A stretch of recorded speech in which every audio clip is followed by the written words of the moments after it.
बिस्मिल्लाहिर्रहमानिर्रहीम।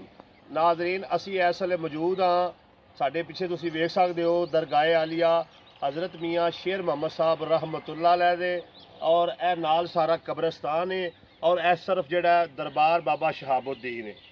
और असी अज इस कब्रस्तान दे एक बड़े ही अहम मसले नूं लैके ते इंतजामिया नूं और इलाके दे जिहड़ी सियासतदान ने उन्हां नूं झंझोड़न लगे हाँ कि बड़ा मेहरबानी इस मसले का जिहड़ा कोई हल कढ़िया जाए और इस कब्रस्तान की कोई कमेटी बनाई जाए और इस काम की इत्थे रोकथाम की जाए। वो ना होवे कि आने वाले वक्त इत्थे भी किसी नवी आबादी की तरह कोठियां बंगले जिमें बनते हैं उवें इत्थे भी हर बंदे ने अपना अलग ही मकान बनाया होवे। और ये बारे असी तुहानूं तफसीली भी विखावांगे। आम तौर पर असी शहरी मसाइल से गुफ्तगू करने कि जिंदे आखने जी सीवरेज का मसला है, बिजली का मसला है, पानी का मसला है, गैस का मसला है, महंगाई का मसला है, करप्शन का मसला है। लेकिन अज असी शहर खामोशा आए हैं, अज असी कब्रस्तान आए हैं और कब्रस्तान के मसाइल से जड़ा ना वो तफसीली गुफ्तगू करांगे। सब तो पहले मैं ये गुजारिश करना चाहवागा कि कब्रस्तान जिहड़ा वो मुकामे इबरत है और मौत जिहड़ी है वो बरहक है। और जिस तरीके दे नाल हज ते जिहड़ा इंसान एक ही लिबास पाता है और इस तरीके दे नाल एक ही कफन जिहड़ा वो हर मुसलमान नूं किसी भी जगह का पूरी दुनिया के रहने वाला उन्होंने नसीब होंदा है। इस तरीके नाल एक ही तर्जे अमल है कबर का, एक ही तरह दी कबरां जड़ियां ने एक ही तरीके नाल जनाजा पढ़ा के ते लाहत के अंदर उतारिया जाता है। लेकिन बदकिस्मती के नाल कब्रस्तान के अंदर भी इजारादारी जी है जगह जगह पर कायम की गई है। लोगों ने पक्कियां कबरां बनाइया ने, इस तो बाद जिहड़ा ये अपनियां 2 4 5 कबरां ने ते उत्ते कोई अपना छत बना दी है, छत पा दी है, जगह नूं छत दिता है, छोटे छोटे गुंबद बनाए ने, छोटे छोटे कमरे बनाए ने, 4 दीवारियां वालियां ने। और इत्थे कब्रस्तान के अंदर भी अपना इंज का माहौल बनाया भी जिवें कोई जाती मलकीयत होंदी है। और इस मौके पर भी बिल्कुल खौफे खुदा नहीं किया गया।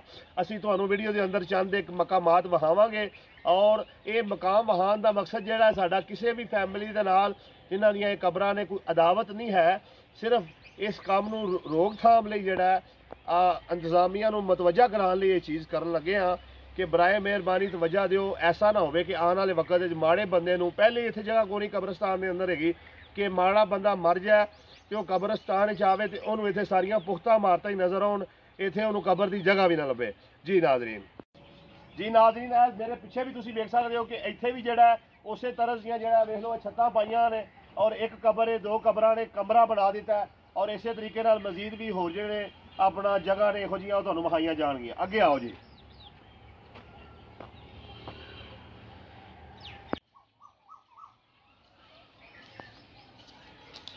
आजो आजो,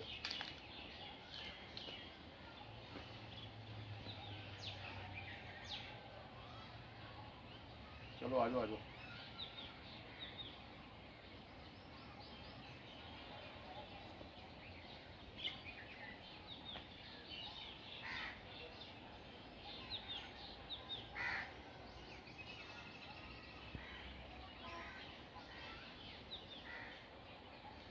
तो पहले दरबार में विखाओ ना।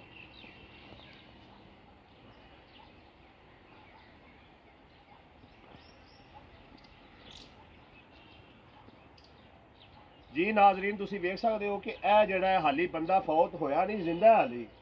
मतलब है कि किसी ने कबर की जगह मल भी ली है। खौफे खुदा नहीं है। कब्रस्तान के अंदर भी कब्जे शुरू हुए हैं, कब्जा माफिया कब्रस्तान भी वाड़ा है। कोई अल्लाह का खौफ नहीं है। इंसानियत मर गई है, मुसलमानियत मर गई है, बंदियां की शर्म खत्म हो गई है, हया खत्म हो गई है। भाई अल्लाह के बंदे जिसले मरोगे तो थां भी लभ जाएगी तुहाडे नसीबां च होई दे। ए वेखो ए पहले ही जिहड़ा वहाओ जी जरा ए कबर पहले ही निशानदेही करके इटा उटा ला के कोई हज़ार इट ला के ते कब्जा कर लिया।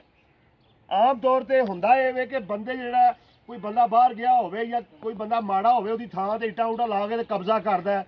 बई इहदा कब्जा कर लिए, इन्हें जोगा नहीं हैगा कि कल नूं कब्जा छुड़ा सके। ठीक है जी। लेकिन तुसीं वेख सकते हो कि कब्रस्तान के अंदर भी कब्जा माफिया पहुँच गया और इत्थे भी जाली कबर जिहड़ा तवीज़े कबर बनाया गया है, ए वेखो इटा ला के जगह मल ली गई है।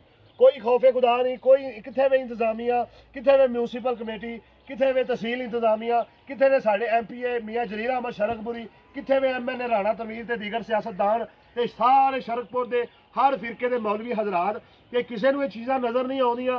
थां थां ते जिहड़ा कमरे बनाए ने, थां थां ते गुंबद बनाए ने, थां थां ते कब्जे कीते ने। ए नाल वहाओ जी हुण ए वेखो, ए जगह ए वेखो, ए एक जाली जिहा कमरा बनाया गया, ਇਹਦੀ छत नहीं है। वहाओ जी जरा नज़दीक आ गए, ਇਹ ਤੁਸੀਂ ਵੇਖ ਸਕਦੇ ਹੋ।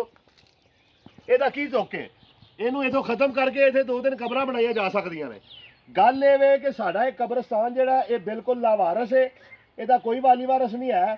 ਜਿੰਦਾ ਦਿਲ ਕਰਦਾ ਉਹ ਆਪਣਾ ਕੱਚੀ ਨਿਸ਼ਾਨਦੇਹੀ ਕਰਕੇ 4 ਇੱਟਾਂ ਲਾ ਕੇ ਕਬਜ਼ਾ ਕਰ ਲੈਂਦਾ। ਕੋਈ ਇੰਜ ਦੇ ਕਮਰੇ ਬਣਾਈ ਜਾਂਦਾ, ਕਿਸੇ ਦਾ ਕੁਟੋਰ ਜਾਂਦਾ ਉਹ 4 ਦੀਵਾਰੀ ਕਰਕੇ, ਕਿਸੇ ਨੇ 2 ਮਰਲੇ ਮੱਲੀ, ਕਿਸੇ ਨੇ 5 ਮਰਲੇ ਮੱਲੀ ਹੈ।